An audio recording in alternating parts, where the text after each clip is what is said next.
روزوں کے بارے میں اللہ تعالیٰ قرآن مجید میں ارشاد فرماتا ہے بیویوں کے حوالے سے کب پاس جانا ہے اور کب پاس نہیں جانا۔ اللہ تعالیٰ نے جو حدود بیان کی ہیں، نبی صلی اللہ علیہ وآلہ وسلم کے ایک صحابی نے روزے کی حالت میں اپنی بیوی سے جنابت کی تو اس کو کیا سزا ملی، اور روزوں کے حوالے سے قرآن اور حدیث میں کیا آتا ہے کہ انسان کس حد تک روزوں میں فاصلہ اختیار کر سکتا ہے اور کس حد تک قریب آ سکتا ہے۔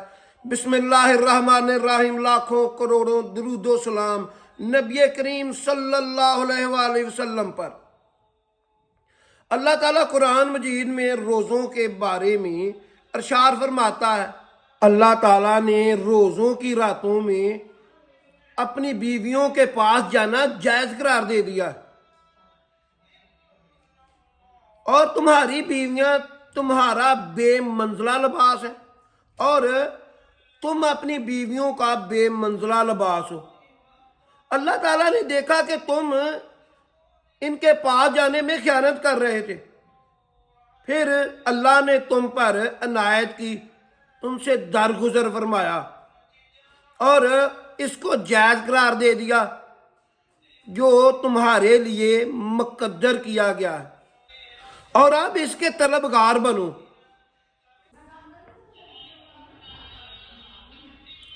اور کھاؤ پیو یہاں تک کہ فجر کی سفید دہری سیاہ دہری سے علیحدہ ہو جائے، نمایاں ہو جائے رات اور دن، اور رات تک روزہ پورا کرو۔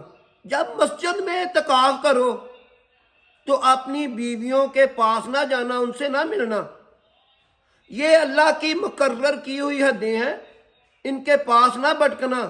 اللہ تعالیٰ اسی طرح اپنی آیات واضح کر دیتا ہے تاکہ تم تقوی اختیار کرو۔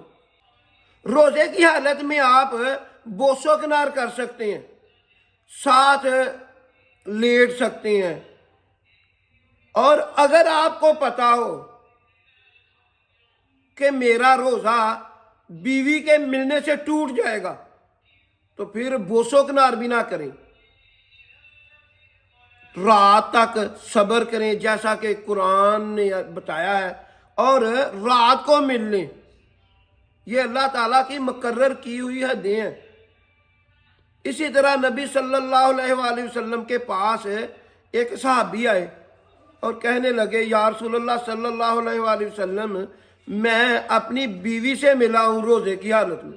نبی صلی اللہ علیہ وآلہ وسلم نے ارشاد فرمایا، پھر تم کو 60 روزے رکھنے پڑیں گے۔ اس نے عرض کیا، یا رسول اللہ صلی اللہ علیہ وآلہ وسلم، ایک مہینے روزہ کا یہ حال ہوا ہے تو مجھ سے 60 روزے کس طرح رکھے جائیں گے؟ تو نبی صلی اللہ علیہ وآلہ وسلم نے ارشاد فرمایا، 60 مسکینوں کو کھانا کھلا دو۔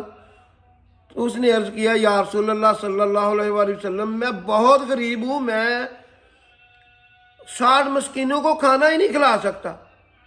نبی صلی اللہ علیہ وآلہ وسلم نے ارشاد فرمایا، بیٹھ جاؤ۔ پھر کھجوریں آئیں صدقے کی، نبی صلی اللہ علیہ وآلہ وسلم نے ارشاد فرمایا، یہ 60 مسکینوں میں تقسیم کر دو۔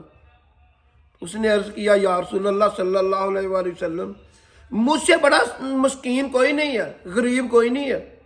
نبی صلی اللہ علیہ وآلہ وسلم رحمت للعالمین ہے، اتنا مسکرائے کہ آپ کے دندان مبارک نظر آنے لگے۔ پھر ارشاد فرمایا، لے جاؤ، یہ تمہارے لیے ہے، اور حکم دے دیا، یہ صرف حکم تمہارے لیے ہے۔ اور وہ صدقے کی کھجوریں لے کر چلا گیا۔ ایسی اچھی ویڈیو دیکھنے کے لیے میرا چینل ضرب الاسلام سبسکرائب کر لیں، بیل آئیکن کے نشان کو آن کر لیں تاکہ میری لیٹسٹ ویڈیو آپ کو وقت پر مل سکے۔